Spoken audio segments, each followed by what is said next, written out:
very, very briefly, the sense of the common good is what the Confucians hold fully in front of us. A sense of reciprocity and compassion with this flourishing of human-earth relations. I'll just give you 7 quick points so my colleagues can pick up and take this forward. How to achieve this goal of a common good? First, it had to be based on self-cultivation, on a sense of the goodness of human nature. Profound sense of the goodness of human nature. And secondly, therefore, the value of education, especially now for creating a global culture. But we understand the Chinese are deeply dedicated to education. This comes out of a Confucian sensibility of the transformation of the human for a common good, not just for our own enlightenment, but for a common good. What is it that we can contribute to a future, a possible, sustaining, vibrant future? Thirdly, the importance of farming and food for a nourishing society. The Confucians took agriculture very seriously. It's at the base of a sustainable future. And so they had ways of protecting supply, of irrigating, and so on. Massive irrigation works that are even working still in China today.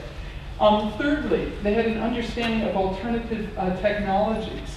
As I just mentioned, these irrigation systems, well field, the way you cultivate, so that the cultivation of the field was paralleled by the cultivation of the human. And there's all these wonderful botanical images of how you create virtue by cultivating your own inner life. Fabulous connection of ecology and spirituality.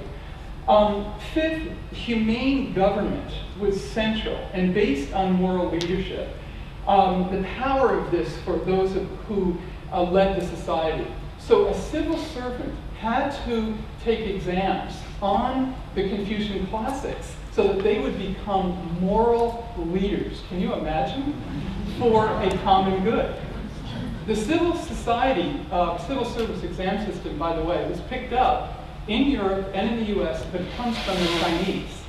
The French philosophes in the Enlightenment period were deeply impressed by Confucianism with its sense of humaneness, good governance, education, and so on.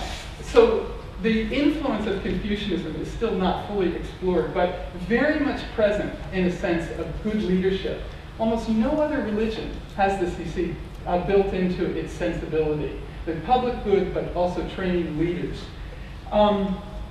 The 6 social relations for this common good, so that reciprocity, mutuality, duties, and obligations. Every relationship between Joseph Biondo and I, wonderful president of the California Institute of Integral Studies, in a really Confucian framework, I would be bowing deeply to this educational leader. But every relationship is calibrated by this sense of reciprocity and the role, the important role and contribution of every individual is felt very, very deeply.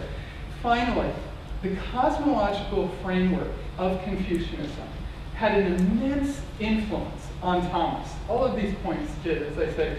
But this cosmological framework was so essential because he felt that we are part of this alive, vibrant universe. And as we rediscover our role, our sensibility, our aliveness in relationship to plants, trees, animals, rivers, stars, flowers, as we reorient ourselves, we will have not only respect, but reverence and reciprocity with the whole community of life.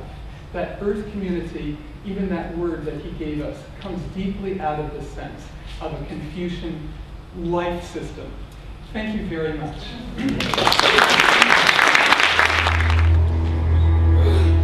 Our entire approach to learning and our entire approach to the profession needs to be changed because we begin with our human need, like our Constitution is we the people.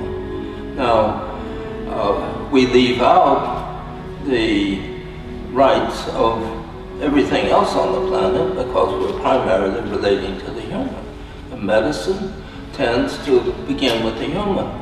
It can't begin with the human. It has to begin with the idea that the human health is a subsystem of the earth health. You cannot have well humans on a sick planet.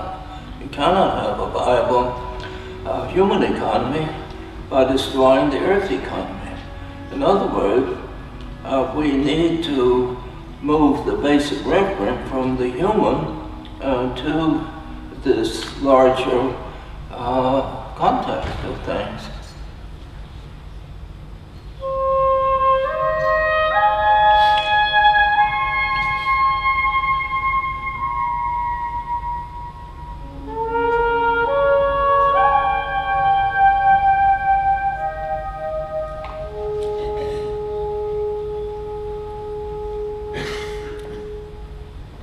When I was about 11 years old, and the family moved into a certain area, and before the house was finished, it was out on the border of things, and I went one morning in May down across the creek, and there was a meadow there of lilies, white lilies.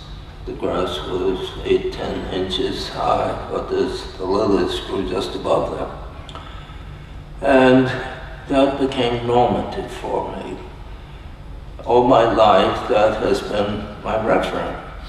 In other words, a good politics would preserve that meadow, a good legal system, a good religion would teach me the deeper meaning of that.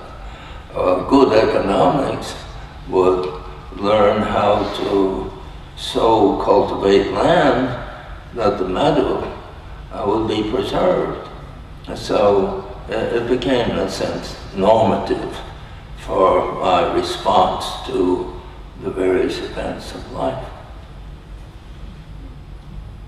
I was born in 1914, and I lived as a child in a...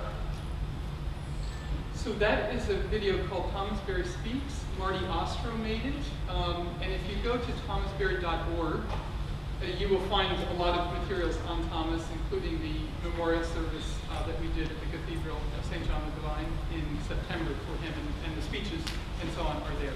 So we'll also pass around a piece of paper, and if you want to sign up for the Forum on Religion and Ecology newsletter, be happy to have you do that.